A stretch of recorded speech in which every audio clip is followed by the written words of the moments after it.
When it comes to smartphones, there are a few aspects that age quickly, and a few that don't. You've got things like processing power, you've got things like cameras. They're improving so fast each year that some mid-range devices can make mincemeat of flagships from just a few years ago.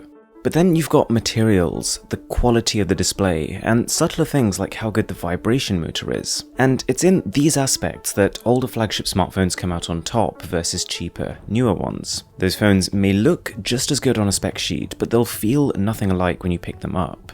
Enter the Samsung Galaxy S9 Plus, a phone that is recent enough that it still comes out on top in terms of power and cameras, but is now old enough that you're getting those premium quality materials for not a huge amount of money. But how much?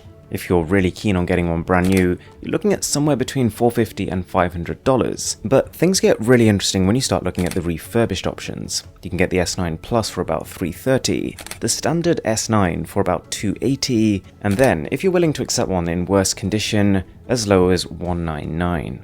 Alright, late last year, Dave2D made a video about how this was a brilliant phone for $500, and since then the phone has become not just even cheaper, but even better. Take a listen to this. When the S9 Plus launched, it got good reviews. It was a great but unsurprising upgrade with a 4 to 5 star rating across the board. The main complaints were that it's expensive considering it's an iterative upgrade, AR emojis kinda sucked, and it had a software skin that felt sluggish. So, fast forward a year, and whilst AR emoji continues to make me look like I should really get some help, the phone's other two weaknesses have been more than just fixed. We've had One UI, which has massively boosted performance. You'll notice it when you're flicking through your recent apps, or changing the modes of the camera. We've got a night mode, which is not just a fresh coat of paint, but saves battery too. And this new material design brings the phone more in line with Google's own. I was never a fan of the way Samsung's previous space age theme looked, but One UI has kind of turned that negative to a positive. There have also been subtler upgrades. Samsung has tweaked the front camera to allow it to better expose your face, and it now lets you, like the S10, adjust the field of view when taking selfies. They've also added in the same scene detection algorithm you get on the newer phones. Another example of a cool new feature that comes with this Android 9 upgrade is, say for example you've turned off auto rotate because you usually use your phone in portrait, but then for one particular task you wanted to use landscape. You now get given this little indicator in the corner that lets you temporarily switch orientation. The point being that, compared to the original Samsung Experience skin that the phone launched with, there has just been a whole load of quality of life improvements. When it comes to flagship smartphone pricing, and there are exceptions, but this is what tends to happen. The phone launches, and for at least a month it's almost impossible to get it below the launch price.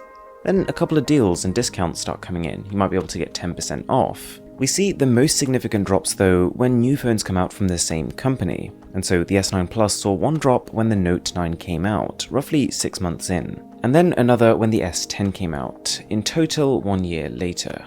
After this point, once the phone has been effectively replaced, whilst it will continue to fall in price, the rate at which it falls will be lower. Long story short, right now is a sweet spot. Right now, this phone makes sense. At close to $350, the kinds of phones you could alternatively buy this year if you wanted brand new are things like the Huawei P30 Lite, the Red Magic Mars, or the Xiaomi Mi 9 SE. And those are all good phones, but you'll struggle to find devices that have IP68 water resistance, phones that can do wireless charging, phones with dual speaker setups, or even just a camera that is this consistently good.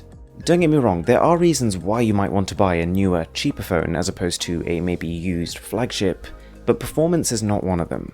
A top-end chip from last year is still going to massively outperform any kind of current mid-range chip. If you're a gamer, then games are still going to run better on this phone than them.